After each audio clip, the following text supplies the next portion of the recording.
이렇게 군 지휘관들에 대한 회유 논란이 계속되고 있지만 이들은 이미 수사 과정에서 윤 대통령 주장과 반대되는 내용들을 구체적으로 진술했습니다.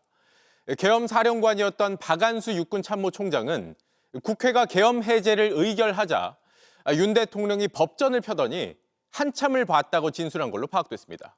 윤정주 기자의 단독 보도입니다. 국회 활동을 금지한다는 위헌적인 포고령에 대해 윤 대통령은 법적 문제가 있을 수 있지만 그냥 놔뒀다고 증언했습니다. 장외법규에도 위배되고 내용이 구체적이질 않아서 집행 가능성도 없는 거지만 그냥 놔둡시다라고 말씀을 드리고 그냥 놔뒀는데 포고령을 고치지 않은 건 계엄이 금방 해제될 걸 알았기 때문이란 변명도 했습니다. 법적으로 검토해서 손댈 거는 많지만 어차피 이 계엄이라는 게 길어야 하루 이상 유지되기도 어렵고 그런데 12.3 내란 당일 계엄 해제 의결 뒤 결심실 회의에 참석한 박안수 육군 참모총장의 진술은 이와 많이 다릅니다. 당시 계엄 사령관이었던 박 총장은 검찰에 윤 대통령과 김용현 전 국방부 장관이 말없이 있었고 대통령은 법전을 한참 봤다고 말했습니다. 그러면서 두 사람은 결심실 내부에 있는 칸막이 안에 있었고 나는 바깥에 서 있었다며 별다른 대화 없이 있다가 정진석 비서실장이 들어와 대통령을 데리고 갔다고 진술했습니다.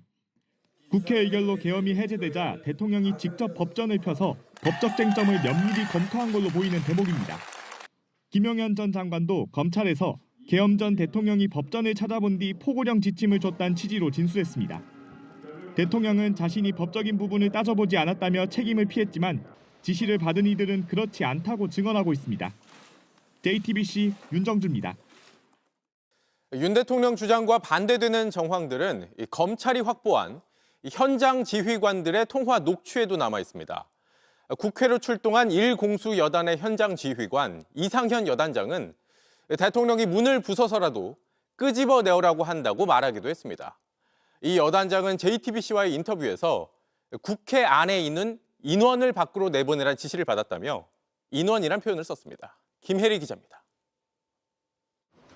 곽종근 전 특수전사령관은 윤석열 대통령으로부터 인원을 끌어내란 지시를 받았고 국회의원이라 이해했다고 말하고 있습니다. 곽 전 사령관의 말은 검찰에서도 국회에서도 탄핵 심판에서도 시간에 상관없이 일관됩니다. 피청구인 윤석열 대통령께서 그 당시에 증인한테 데리고 나오라고 지시한 대상이 국회 의사당 안에 있는 국회의원들 맞죠? 정확히 맞습니다. 곽 전 사령관의 휘하에 있는 주요 지휘관도 검찰에서 같은 진술을 합니다. 검찰은 이상현 1공수 여단장이 계엄이 일어난 그 밤 지난해 12월 4일 새벽 1시경 현장에 있는 다른 지휘관과 통화한 녹취록을 확보했습니다. 윤 대통령이 곽 전 사령관에게 전화를 걸고 약 30분 후에 이 여단장이 대통령님이 문 부숴서라도 끄집어내오래라고 한 겁니다. 이 여단장은 곽 전 사령관으로부터 본관으로 들어가서 의원들을 끄집어내라, 문짝을 부숴서라도 다 끄집어내라는 지시를 들었다고 검찰에 상세히 진술했습니다. 이 여단장은 12.3 내란 사흘 뒤 JTBC와 인터뷰에서도 같은 취지의 말을 합니다. 국회의 안에 있는 인원을 밖으로 이렇게 내보내라, 그런 임무였습니다. 곽 전 사령관이 출석한 지난 6일 탄핵 심판과 시간 격차가 2달 정도 있음에도 인원이라는 표현까지 발언에 일치하는 부분이 많은 겁니다.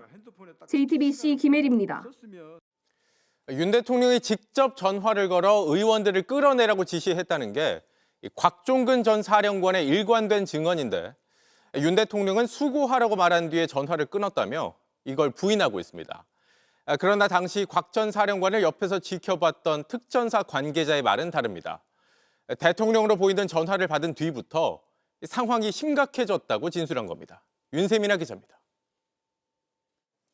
곽종근 전 특수전 사령관은 비상계엄령이 내려진 당일 윤석열 대통령과 김용현 전 국방장관 등에게 전화로 지시를 받았다고 밝혀왔습니다.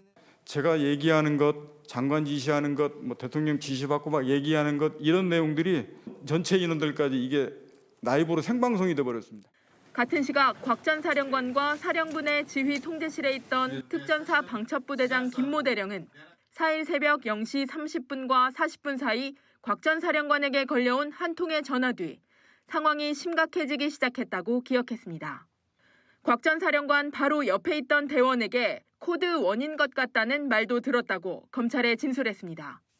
코드 1은 대통령 전용기를 지칭하는 군 용어로 통화 상대가 윤 대통령이었다는 뜻으로 해석됩니다.